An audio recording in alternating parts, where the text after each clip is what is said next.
kusema hilo, wana wa Israeli wakasema aseme, sasa mbona hata na sisi tuna watoto wazaliwa wa kwanza, mbona nao watafariki?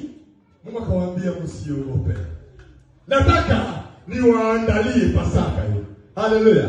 Pasaka kwa wana wa Israeli. Mungu akawaambia ya kwamba mtauchinja mwana kondoo na mnachukua kwenye ile bilia 3 za mlango, ama zile mbao 3 za mlango kama vile hapa, mnaipakala damu ya ule mwana kondoo ambaye mmeuchinja.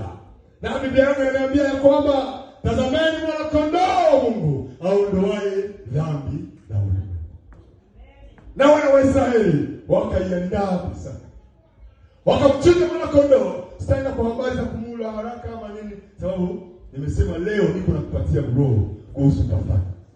Umuhimu wa Pasaka uione kuanzia leo na usimame kama Mkristo. Wasema Pasaka nitakuwa naisherehekea kwa nguvu kubwa sana. Wana wa Israeli wakamchinja kondoo na wakapaka damu kwenye mlango. Walipopaka damu kwenye mlango, na malaika wa Bwana alipokuja usiku ili kuangamiza kila kizaliwa cha kwanza. Kama kuna dede mwako, mtoto wake wa kwanza kwa atakufa hiyo usiku.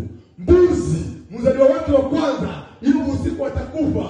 Sawa na Luka, unamkitanda chumba na watoto, ukiangalia mzaliwa wako wa kwanza naye alikufa. Unakuta yani kile cha kwanza kama uko na mifugo 5 tofauti, utakuta kuku ya kwanza ilikufa, mbuzi ya kwanza ilikufa, ng'ombe ya kwanza ilikufa, na mtoto wako naye wa kwanza naye alikufa. Ikakuwa maajabu sana katika Misri. Na hapo njoo Biblia yangu inaniambia hivi ya kwamba Biblia ya Kiingereza inasema vizuri hapo, hii jambo naipenda sana. Inasema ya kwamba ni kupita juu yake. Waingereza watranslate wetu kupita juu ndio kusema ni Kiingereza. Passover. Haleluya. Yani ni Passover, ni Pasaka tena. Haleluya. Yani malaika wa Bwana alipokuja, ule malaika mwangamizi, ili ya kwamba aangamize kila kizaliwa cha kwanza, alikuwa akiangalia damu ya mwana kondoo. Ana Passover. Sema Passover. Fanya hivi mkono wako juu. Fanya hivi mkono juu. Fanya mkono hivi juu. Passover. The Passover. Kwa mashina yangu na Passover. Kwa matatizo niliyokataa Passover. Kwa shida zinazonisumbua Passover. Hii ndio wakati ya Passover.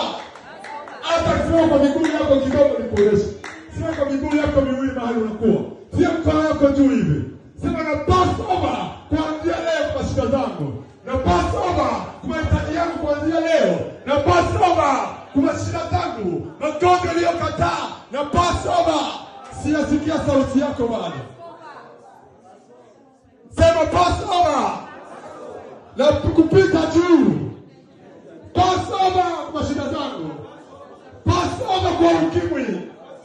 Passover kwa matansio ya kikable. Passover kwa sukari iliyokataa. Passover kwa maroho, tansio, vita kuumiza na Passover. Kwa jina la Yesu Kristo tunaweza kuketi chini.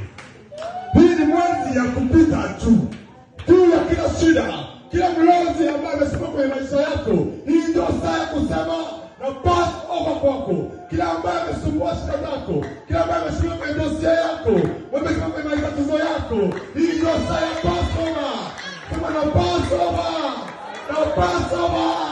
Haleluya. Bwana Yesu asifiwe sana. Hii ndio wakati sasa ya ufungulivu mkubwa wa Kikristo. Hata mlozi akijidanganya sasa, mwa hii periodi aseme akuya kuloga, hawezi hata dipende. Hii wakati ni wakati ambapo kila shida yenye iko ya nguvu, niko nakutangazia kwamba jioni ya leo kila matatizo